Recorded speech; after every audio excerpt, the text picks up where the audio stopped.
మన పంట పండలేదమ్మా. నా పంటలో పురుగులు పడి మొత్తం నాశనం అయిపోయిందమ్మా.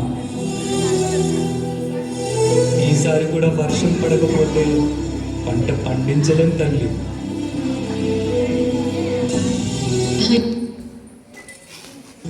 దేశం కడుపు నింపి మాకే ఇన్ని కష్టాలు ఇస్తున్నావే, ఏం పాపం చేశావయ్యా?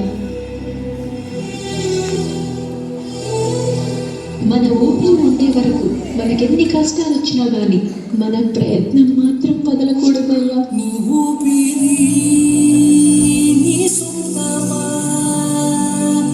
మాకు చెప్పకుండా వదలకుమా, నీ జీవితం నీ ఇష్టమా, మాకు మాట ఉంది మారవకుమా. ఇన్ని కష్టాలు భరిస్తూ నేను బ్రతకలేను తల్లి.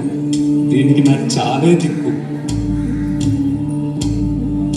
ఇలా ప్రతి రైతు చావే దిక్కనుకుంటూ ముందుకు వెళ్తే దేశానికి అన్నం పెట్టేవాడు ఒకరైతే మిగలడయ్యా.